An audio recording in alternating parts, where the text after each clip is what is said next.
Hola, ¿qué tal? Muy buenos días. Vamos a iniciar en unos momentitos lo que es el tema del día de hoy, de la semana número 4, estudio de movimientos.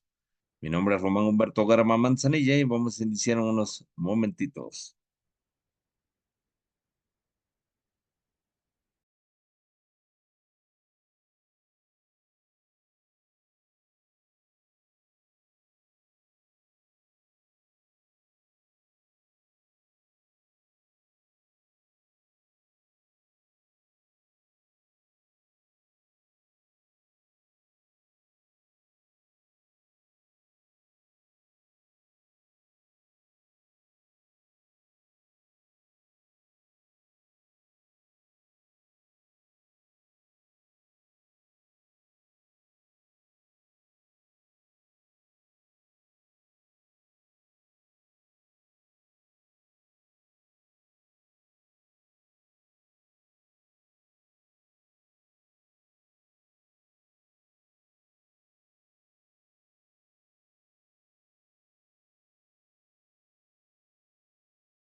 Vamos a esperar un par de minutos y si no, ya iniciamos.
Muy bien, muy buenos días a todos. Entonces vamos a iniciar lo que es la sesión del día de hoy, de la semana número 4 de estudio de movimientos.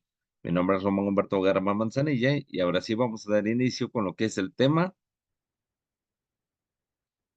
Y bueno, recuerden que ya habíamos analizado unos puntos el día lunes, pero bueno, vamos a analizar otros puntos el día de hoy, como lo que son los tipos de movimientos del cuerpo.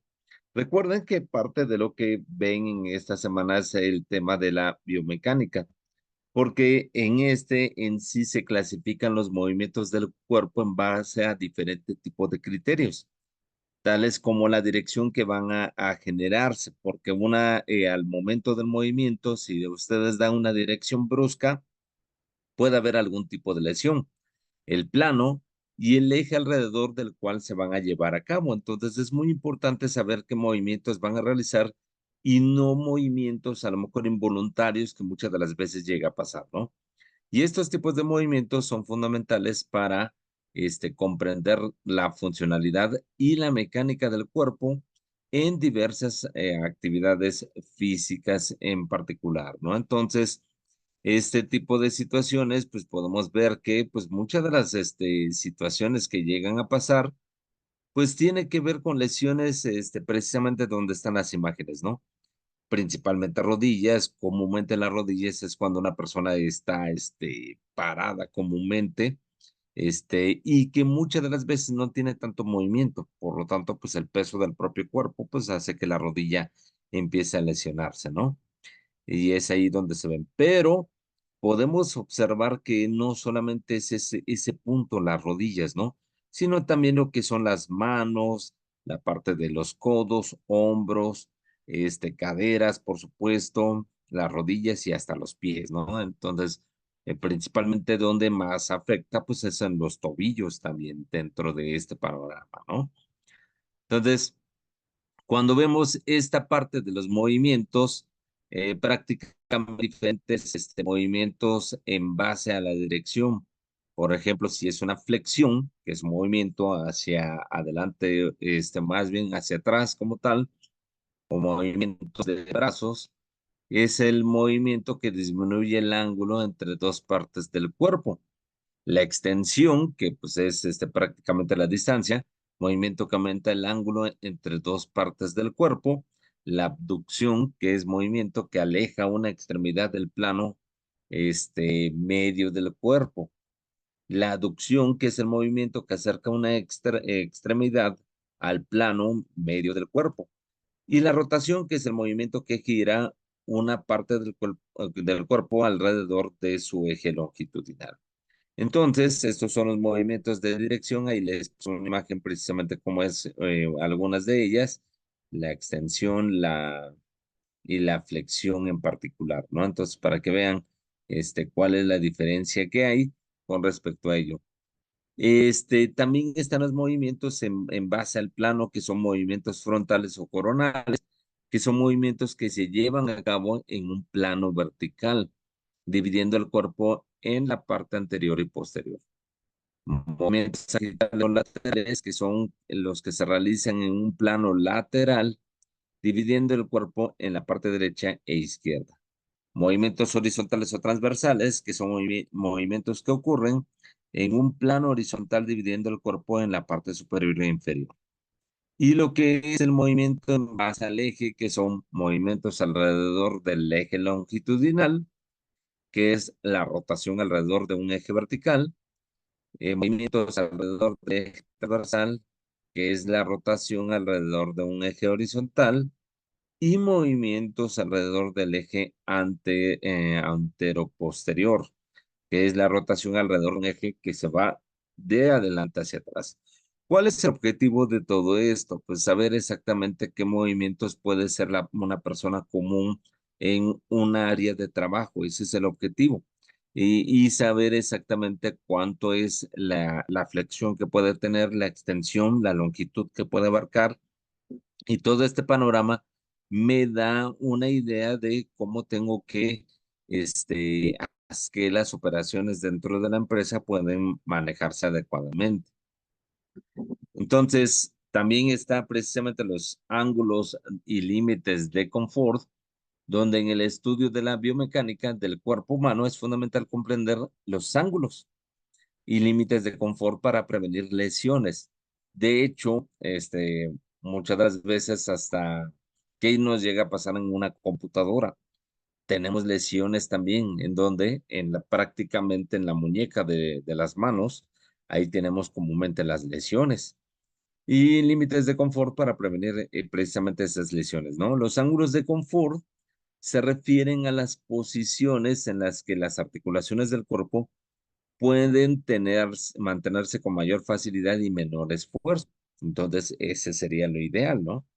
Y estos ángulos varían según la articulación y la persona y se ven influenciados por factores como la flexibilidad, la fuerza muscular y lo que son los patrones. Y ahí les menciono unas imágenes precisamente de los ángulos de confort, donde podemos ver cómo deberían de ser las colocaciones de su cuerpo para que no haya ningún problema. Cuando son inusuales, cuando hay movimientos que no tienen que colocarse adecuadamente, pues muchas de las veces sufren lesiones. Es como, por ejemplo, en las escuelas. ¿Qué sucedía en las escuelas? Muchos alumnos, por ejemplo, para sentarse en una silla era prácticamente como si fuera su cama, con una inclinación bastante severa. Entonces, con esa inclinación, tarde o temprano les iba a doler la columna. Es derivada de ese tipo de situaciones. Y aquí entra otro fenómeno que se le conoce como ergonomía.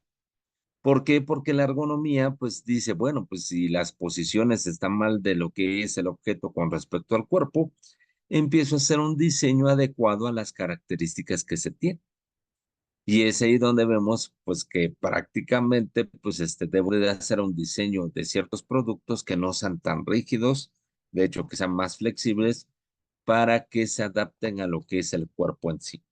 Entonces, por eso las sillas, si se dan cuenta, hay sillas que son muy rígidas, esas no funcionan. Y de ahí se cambiaron a sillas de plástico en algunos casos, y en otros, pues se manejó lo que son la parte de las sillas, por ejemplo, acolchonadas. Pero entraba en un estado de confort mucho mayor y pues qué consecuencia tenía que produciera pues también demasiada cantidad de confort para una persona y que podría hasta dormirse, ¿no? Por esa parte. Entonces hay que ver las características que se tiene para saber exactamente cuál voy a colocar. Ok, ahí me pasé una. Y aquí hay otra, que son los ejemplos de ángulos de confort. Los ángulos de confort van a variar de una articulación a otra y dependen de diversos factores anatómicos y fisiológicos. Y algunos son el ángulo de la cadera en sentadillas, ahí lo podemos ver en la imagen.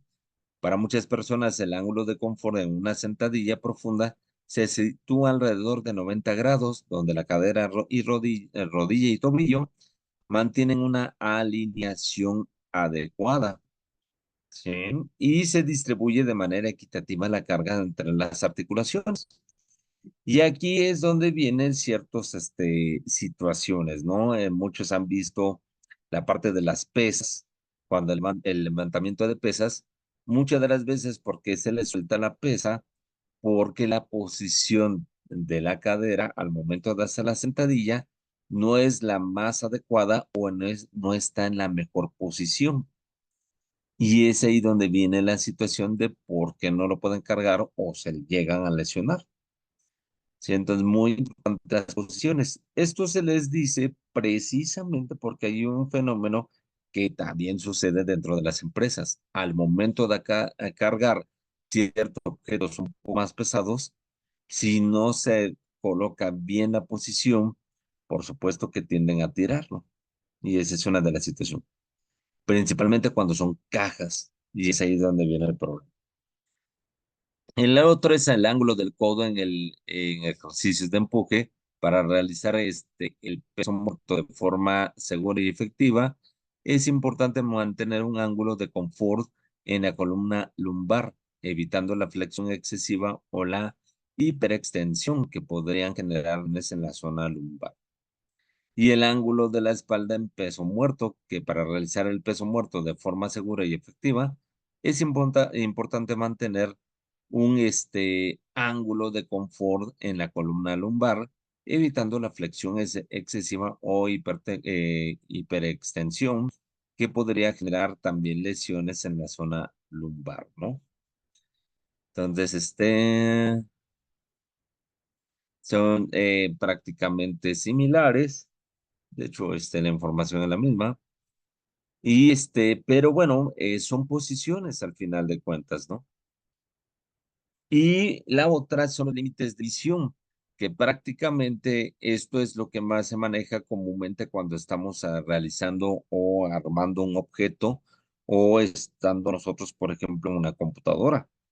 Entonces, en este caso, ¿cuál es la diferencia? Que el ángulo de apertura de la visual es el ángulo que forma la línea de visión de una persona con respecto al punto de referencia.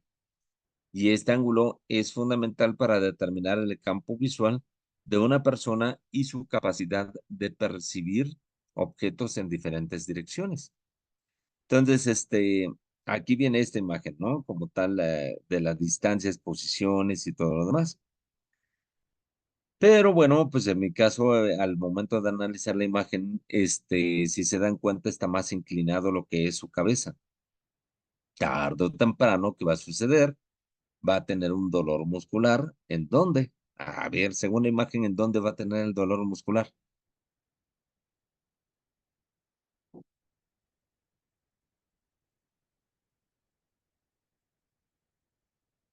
¿En dónde creen? De acuerdo a la imagen, ¿en dónde va a tener un dolor muscular?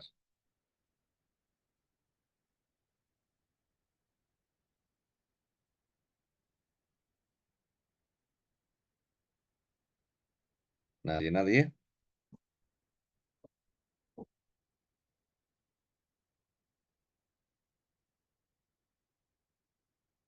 En los pies. Algunos dicen que los pies. Vean que, ¿qué está observando? La computadora. En la espalda. Bueno,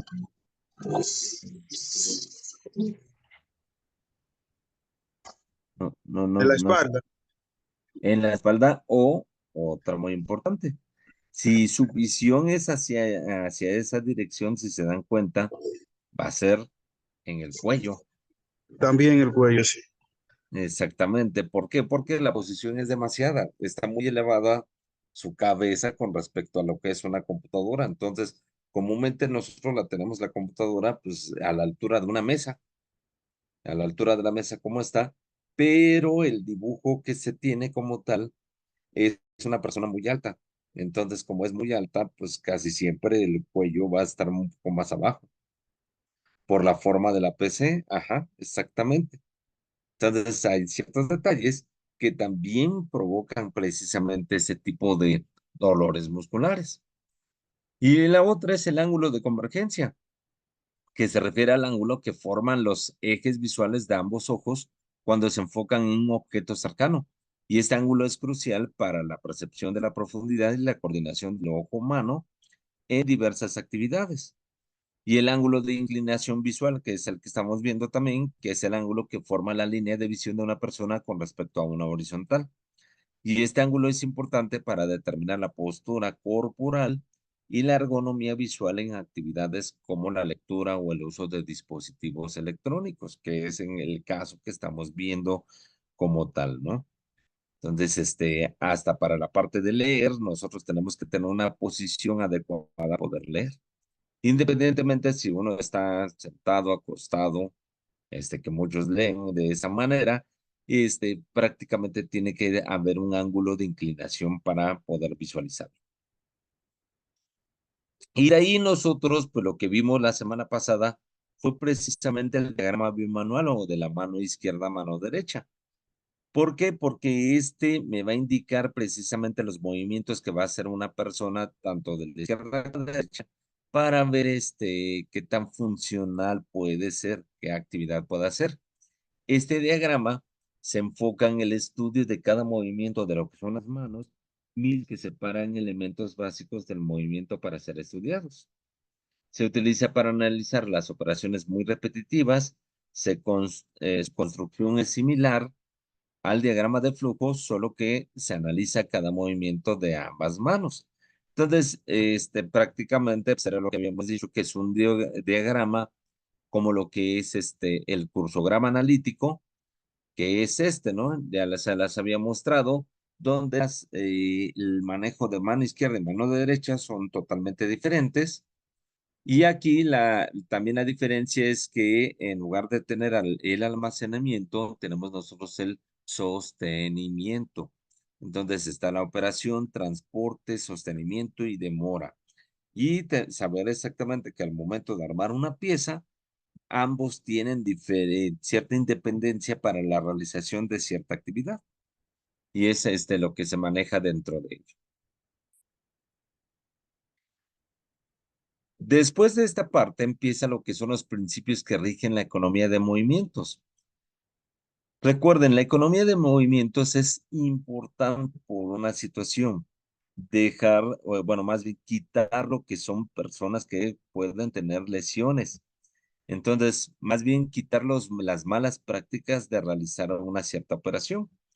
Entonces, la economía de movimiento resulta de la aplicación de ciertas reglas de sentido común que tienen por objeto eliminar o reducir el de movimientos posibles, objeto eliminar o reducir el mayor número de movimientos posibles. Ajá. Creo que se repitió. Y estas son leyes básicas que permiten identificar ineficiencias en los movimientos elementales. Entonces, se dividen en tres áreas principales de estos movimientos. La aplicación y uso del cuerpo humano, ajá, el arreglo del área de trabajo y el diseño de herramientas y equipo. Entonces, cuando hablamos precisamente de la aplicación y uso del cuerpo humano, en este caso tenemos que saber también las condiciones de la persona. Si es una persona alta, bueno, pues su área máxima de trabajo puede ser mucho mayor que una persona que está más baja. Tenemos que también ver la fisonomía. Puede ser una persona, por ejemplo, un poco elevada de peso y una persona delgada. Ah, bueno, pues también tenemos que ver ese estudio. Y todo ese tipo de características me va a dar precisamente, cómo tiene que ser su área de trabajo, ¿no? Entonces, es muy importante, pues, ahora sí que, pues, manejarla muchas de las veces en ciertos puntos, de acuerdo a las características de la persona. Y aquí lo podemos ver. Por ejemplo, la primera es la aplicación y uso del cuerpo humano. Los movimientos de las manos deben ser simultáneos y en direcciones opuestas y simultáneas. El ritmo del movimiento debe de ser suave, procurando que se adquiera de forma natural y fácil. En pocas palabras, no puedo forzar tampoco a los brazos, a las manos como tal. Por eso dice área normal de trabajo, movimientos de los dedos, de la muñeca y del codo. De hecho, comúnmente duele la muñeca precisamente porque estamos en una mala posición. Entonces luego estamos ahí dándole vueltas para que se nos quite lo que es el dolor, pero es porque tenemos una mala posición.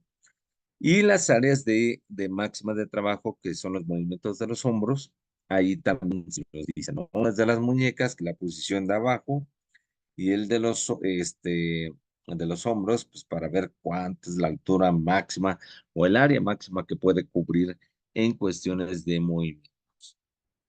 ¿Ok? La otra es el arreglo del área de trabajo, donde debe de haber un lugar fijo para los materiales y las herramientas. Los materiales deben de estar colocados para llevar la sucesión de los movimientos y el área de trabajo debe de estar diseñada para llevar la operación de manera que la fatiga se elimine al máximo. Entonces, lo importante es que si su área de trabajo es la más adecuada, por supuesto que los movimientos van a ser mucho más fáciles, más prácticos y sin ningún tipo de lesión. Y pues dentro de también entra el diseño de herramientas y equipo, donde siempre se deben de usar guías, plantillas, pedales, de tal manera que las manos realicen actividades más productivas. Las manivelas y mangos de las herramientas se deben de diseñar para obtener la mayor ventaja mecánica del cuerpo, con el menor cambio de postura del cuerpo.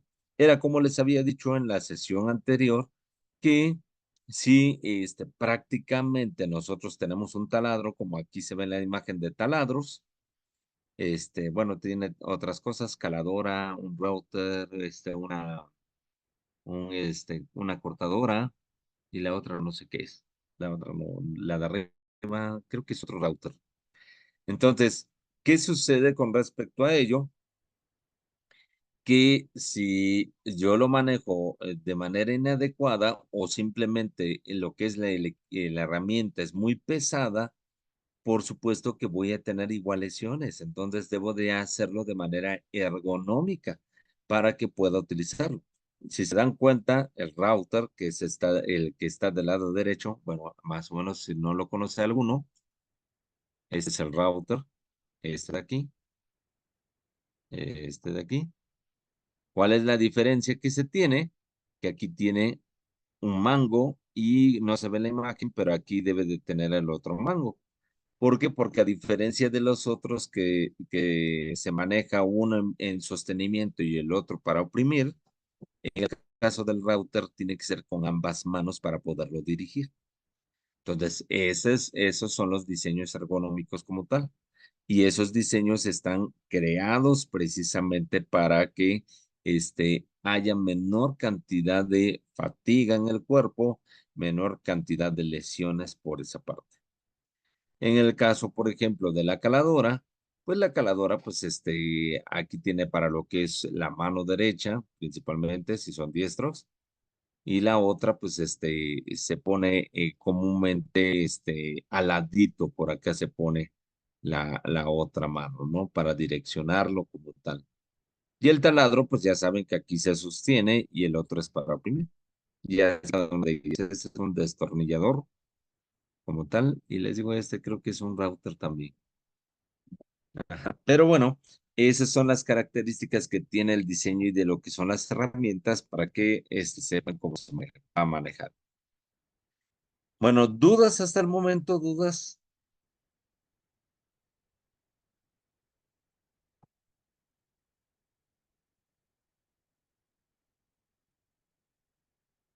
Ninguna, ninguna. Perfecto, muy bien. Y bueno, dentro de estas, pues acuérdense que esta imagen ya la habíamos visto, donde vemos precisamente las diferencias que hay, ¿no? Ahora sí, como si fuera de los juegos, a ver, dame las diferencias que se tienen y prácticamente cuál es la situación con respecto a ello. En la imagen del lado derecho podemos observar que el diseño que se tenía, pues prácticamente no era el adecuado, ¿no? La posición de la mano, la posición de la visión, que es muy hacia abajo, el pedal muy pegado hacia ella, la postura que se tiene, aquí está con una super curva en esta parte, y aquí sí está más recto. Entonces, el ángulo visual, como les digo, es diferente. El tobillo, pues obviamente se lesiona. Y algunas cosas, algunos detalles que pues tenemos que observar, de que muchas veces ese sí es lo que genera una afectación.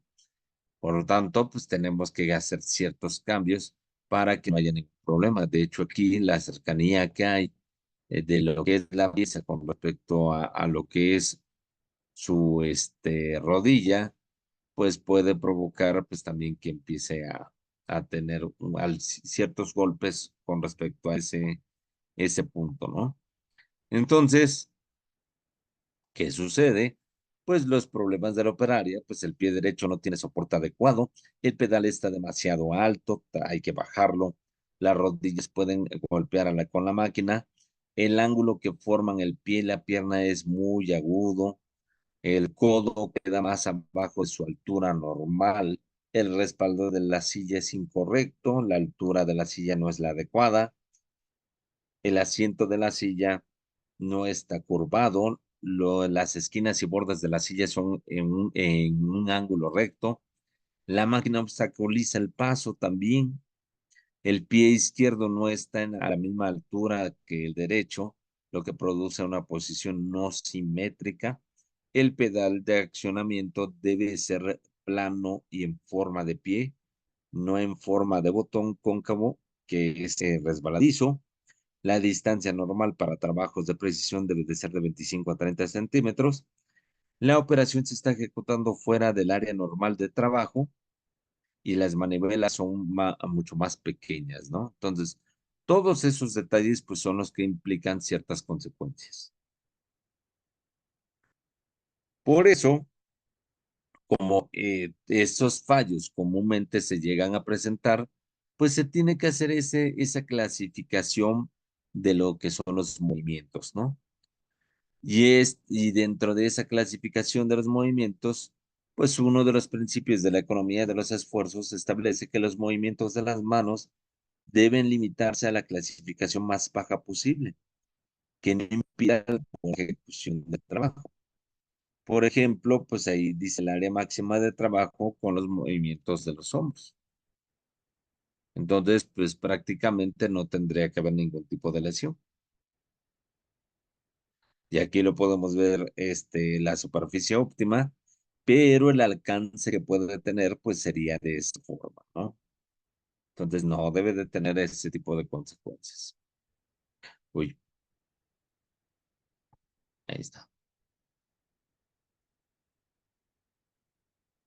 Y también están las áreas de más fácil alcance, que es mano izquierda y mano derecha. Vean el alcance que tiene la mano izquierda y el alcance que tiene la mano derecha. ¿Por qué? Porque no puedo irme todo de lado.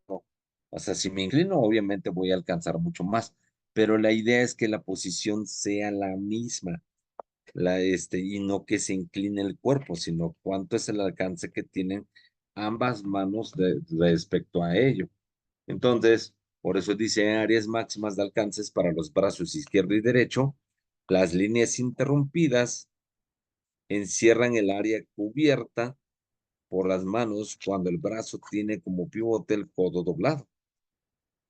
Ajá, si se dan cuenta está doblado el codo y mi radio pues es mucho más pequeño, pero el otro no. Entonces ahí es donde viene la diferencia. Y aquí podemos ver en una imagen precisamente de cómo es el comportamiento de la mano derecha y la mano izquierda al hacer ciertos productos. Esto parece que es son refrigerantes al parecer.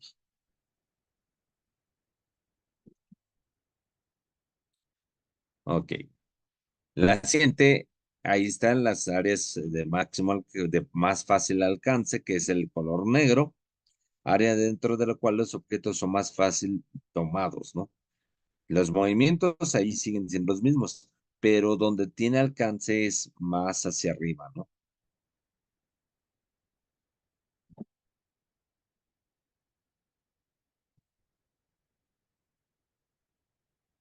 También de manera horizontal, el área en la cual el ojo puede seguir ambas manos trabajando simultáneamente y simétricamente. Vean la diferencia, que su visión nada más es parte oscura, esa parte sombreada. Entonces, a pesar de que tiene ese alcance, por ejemplo, el brazo izquierdo, no tiene un buen ojo visual. ¿Por qué? Porque la parte visual se concentra solamente en el frente. Y es así como viene precisamente la imagen. La imagen les muestra que están soldando algo, pero prácticamente estamos hablando de que su visión nada más es enfrente. Si ellos agarran objetos, y los van a agarrar, por supuesto, pero sin visualizarlos. Entonces, ¿qué tenemos que hacer? Tenerlos a la mano, de tal manera que cuando la persona lo tome, sepa que está del lado izquierdo o del lado derecho, dependiendo de lo que sea. De hecho, si nos damos cuenta en esta imagen, su visión del lado izquierdo, bueno, no lo puede ver, pero su alcance lo que tiene es soldadura, al parecer, el rodillo de soldadura que lo tiene del lado derecho, del lado izquierdo, perdón. O será del lado derecho, depende del que sea, ¿verdad? Pero bueno, ahí lo podemos ver.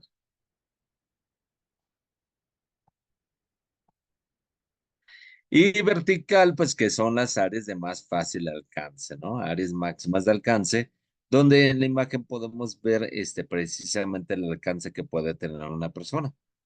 Y de hecho, en la imagen del lado derecho pueden ver la colocación del codo, que lo tiene precisamente para soportar, ahora sí, para poder realizar cierta acción. y por supuesto que también lo utiliza para lo que es su alcance. Pero comúnmente tanto el que está enfrente como el que está atrás, su codo está en descanso en sí, ¿no? Esa es la diferencia, pero todo lo tiene a la mano y por lo tanto la mejor manera de que tengan una mejor posición o un mejor manejo es teniendo precisamente la herramienta de manera así, colgada, para que ellos ya nada más cuando la dejen de utilizar, solamente la sueltan y se regresa a su posición normal.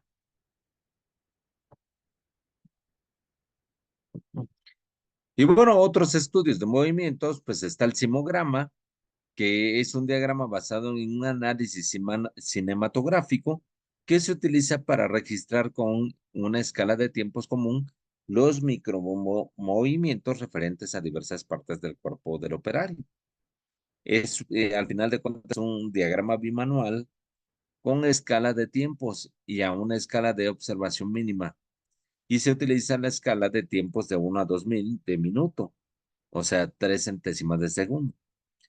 Y la otra son los micromovimientos, que es el Tarblick, que son movimientos elementales del cuerpo humano en el lugar de trabajo, que permiten con ayuda de técnicas de filmación describir el trabajo con mayor precisión y detalle. En este caso se utiliza poca adaptación a la robótica, a la realidad, y pues es una técnica de mucha especialización. La norma UNE 52.002 describe y estandariza los 16 micromovimientos que lo vimos la semana pasada. Son los mismos que vimos y por lo tanto, pues revisen ese material de los micromovimientos.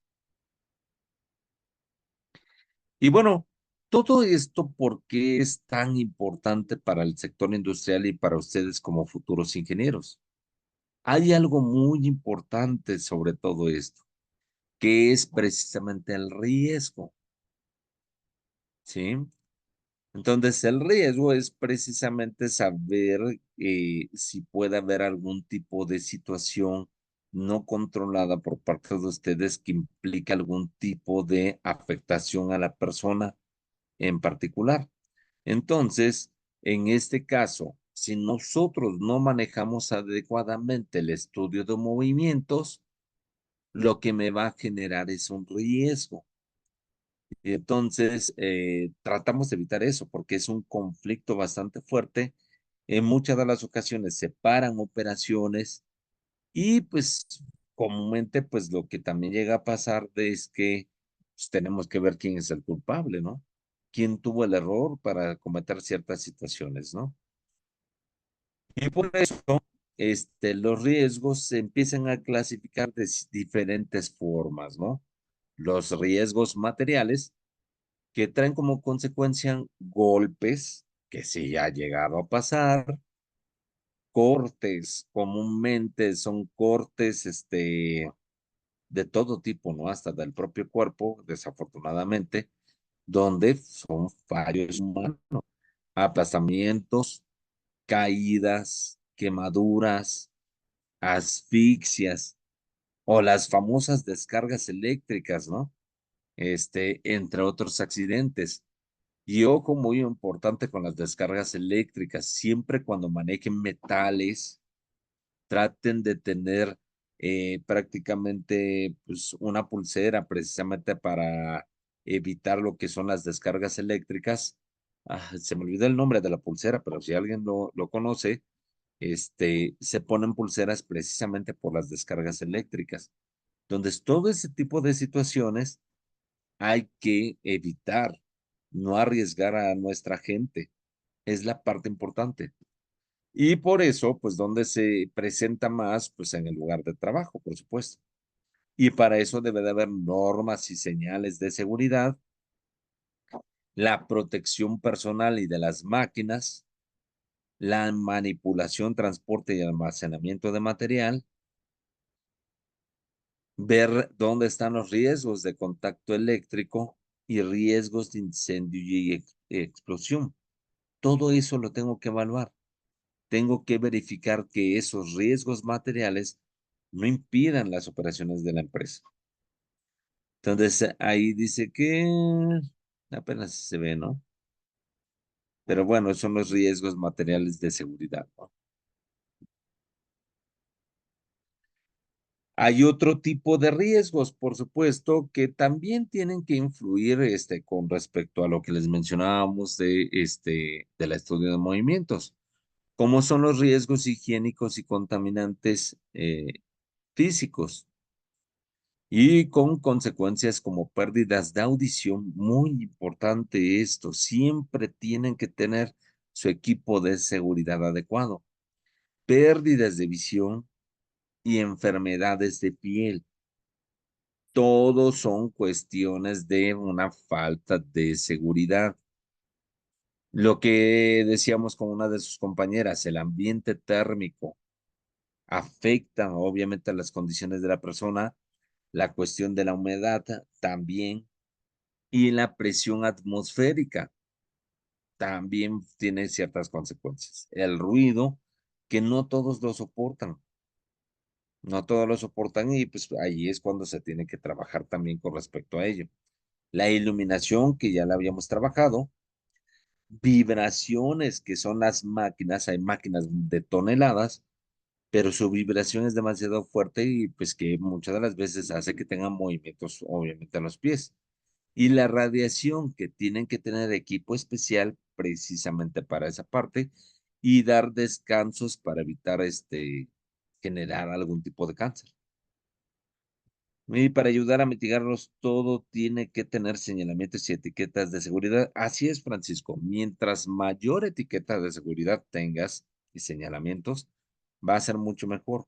La otra, tienen que utilizar cascos, tienen que utilizar equipos auditivos, en dado caso, guantes, por ejemplo, para no, de hecho, en algunos lugares necesitan mascarillas, ¿sí?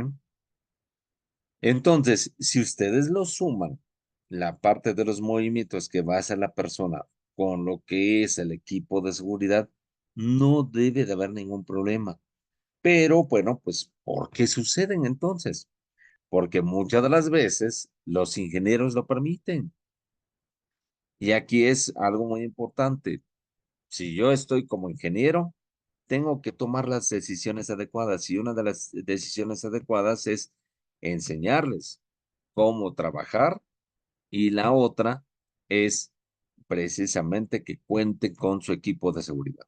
Persona que no tenga equipo de seguridad no entra a la empresa. Es muy importante eso. No van a meter a una persona para arriesgarla. Y a lo mejor dicen, bueno, te doy permiso, ¿no?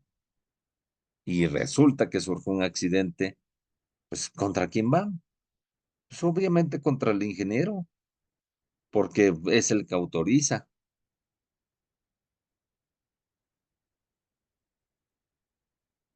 Por eso es muy importante esto, porque si no cometen el error y ahora sí, el primero que mandan, ahora sí con la parte de policías es precisamente al ingeniero. Y sí, por actos inseguros, como dices, Francisco, y es muy importante por eso ese control. Por eso el papel del ingeniero y que muchos a veces se confunden, no es tanto la parte operativa, es la parte más directiva, o sea, es la supervisión de que las cosas que ustedes indiquen se hagan adecuadamente. Ese es el punto, que sean líderes para manejarlos. Y esa es la parte que les va a dar éxito en sí. Pero ojo, también hay riesgos higiénicos como contaminantes químicos derivados de materia muerta, como destrucciones de tejidos, irritaciones en la piel y mucosas, alteraciones respiratorias y pulmonares que muchas de las veces se da en industrias que manejan muchos polvos, por ejemplo. Ahí se maneja demasiado de eso.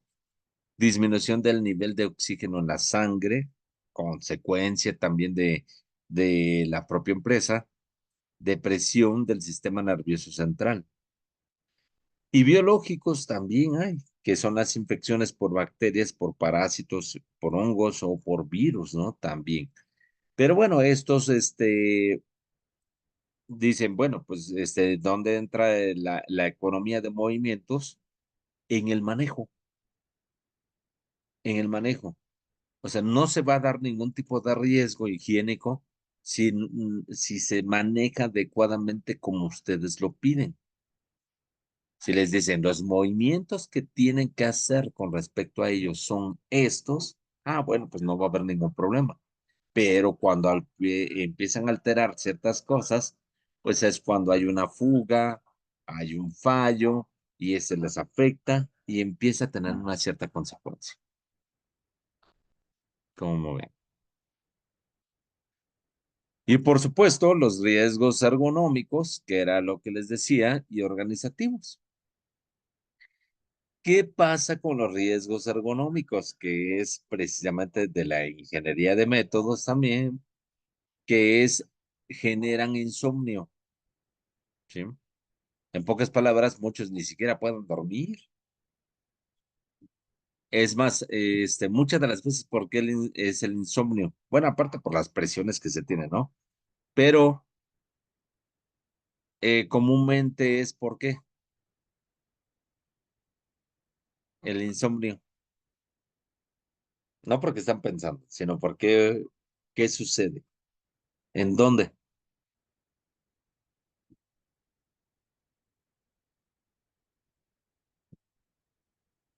¿En ninguna parte? ¿O todos duermen bien?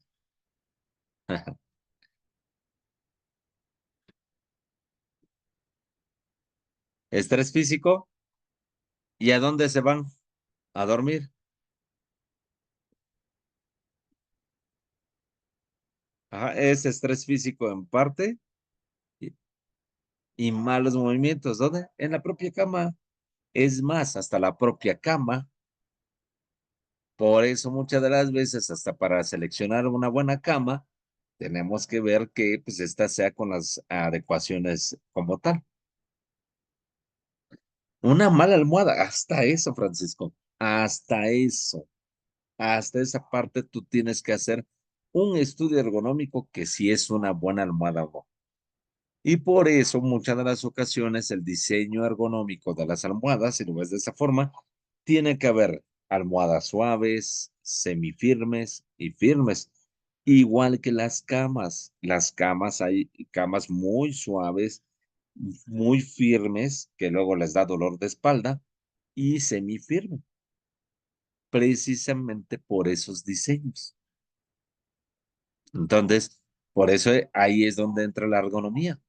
La fatiga, por ejemplo, el estrés, que era lo que mencionabas, Francisco, sobre el estrés físico, hasta problemas digestivos puede provocar, ¿no? Cardiovasculares y lesiones por movimientos repetitivos e inadecuados. Entonces, son muchas cosas que tienen cierta consecuencia, esas lesiones en sí, ¿no? Como les digo, pues, ¿qué sucede? Así como la imagen. Nosotros comúnmente estamos en una computadora o estamos haciendo algunas actividades de pie, pero sabemos que cuando estamos en una computadora, pues tenemos que dar ciertas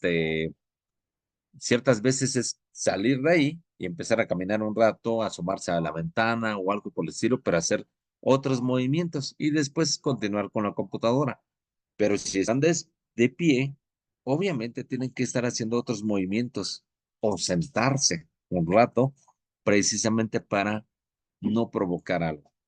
Y por eso, dentro de los riesgos ergonómicos y organizativos está el diseño del puesto de trabajo, las herramientas y útiles que se requieren, la planificación y la toma de decisiones y la organización del trabajo, que son las partes esenciales dentro de ello. ¿Ok?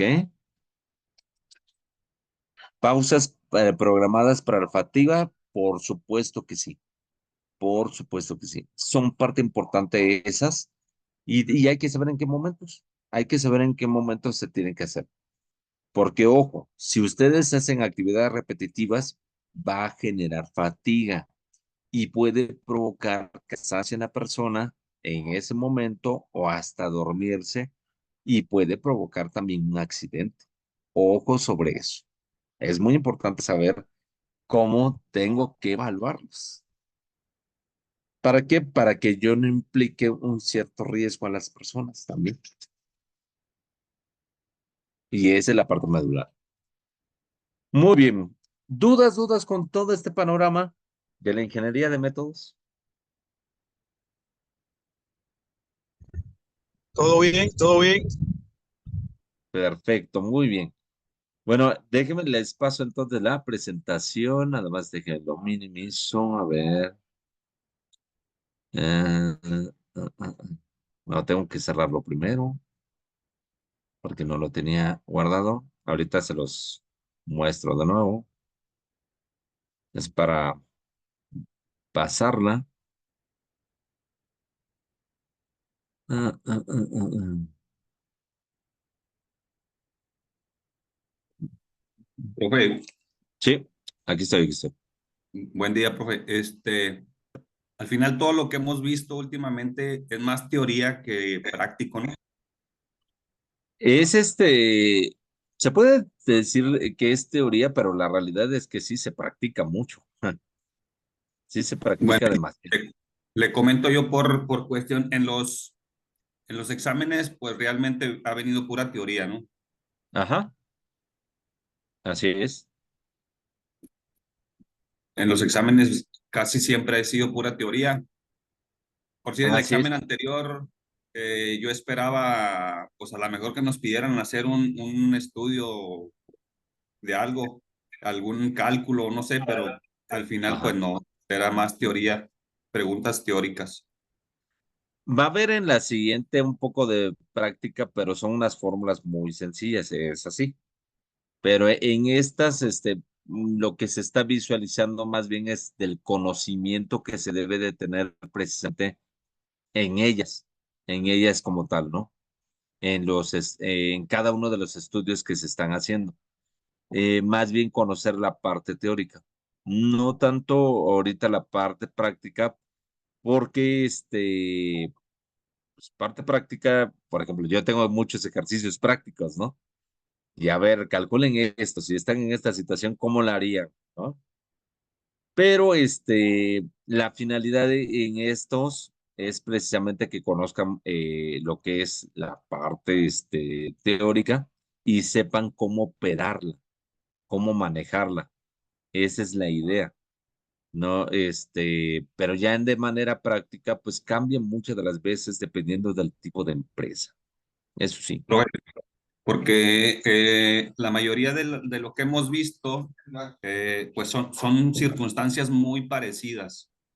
Y la Ujú, verdad yo me he perdido un poquito cuando es ujú. un estudio de método y cuando es un estudio de proceso y ese tipo de cosas, como las cosas son muy parecidas, yo ahí me he perdido un poquito, ¿sí me explico? Ah, sí.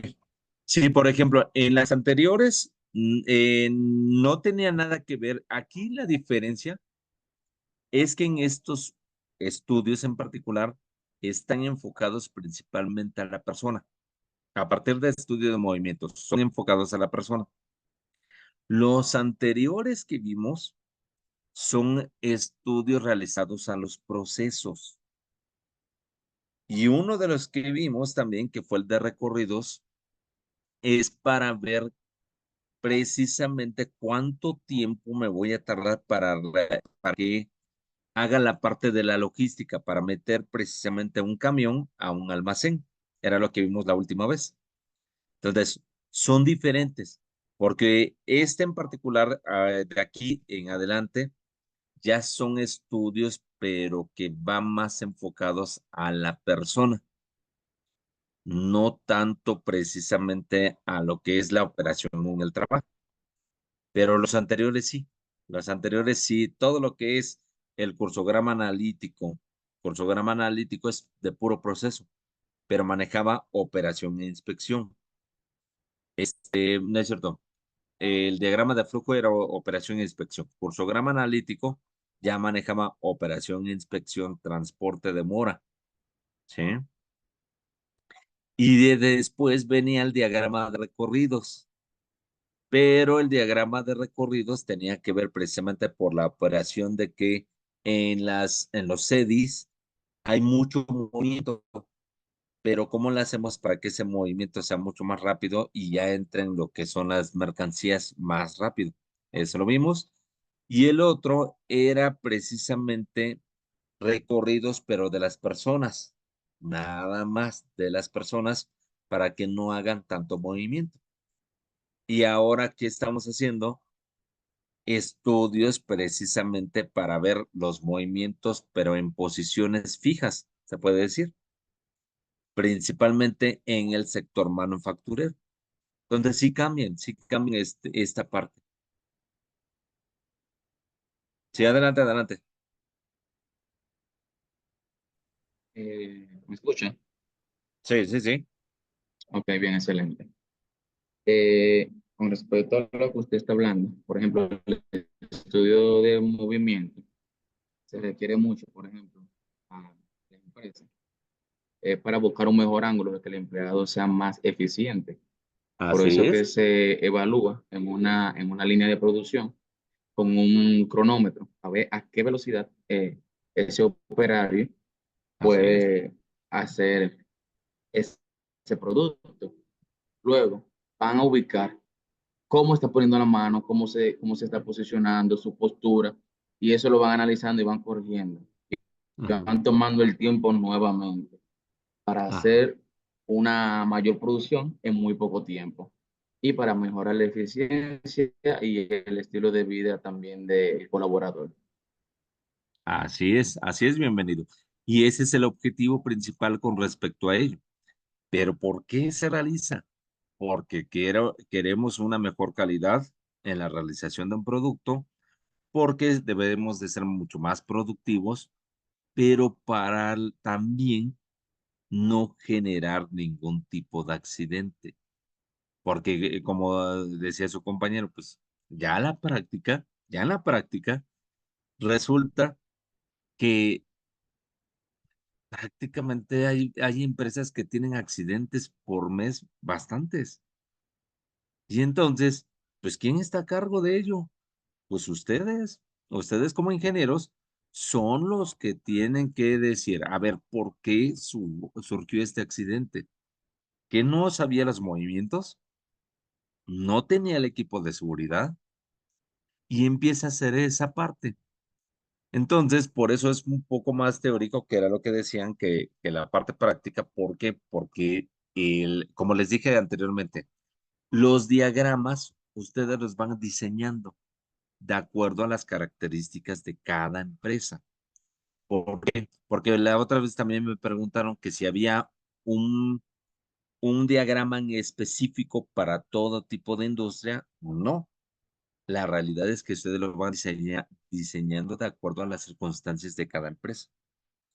Pero lo que sí siempre tienen que tener son un checklist para que la gente vean que está cumpliendo con todo lo que es su seguridad, y para la otra, para ver precisamente si está cumpliendo con los movimientos que se requiere para poder operar adecuadamente. Tienen que hacer el estudio de movimientos y después vamos a ver en la semana número 5 el estudio de tiempos, que ahí sí, ya empezamos a ver tiempos normales, tiempos estándar y ver cómo se trabaja en sí. Ese es el objetivo dentro de ello, principalmente. Pero muy bien, muy bien. Ya les pasé lo que es la presentación para que la puedan ver. Revisen si se pudo abrir.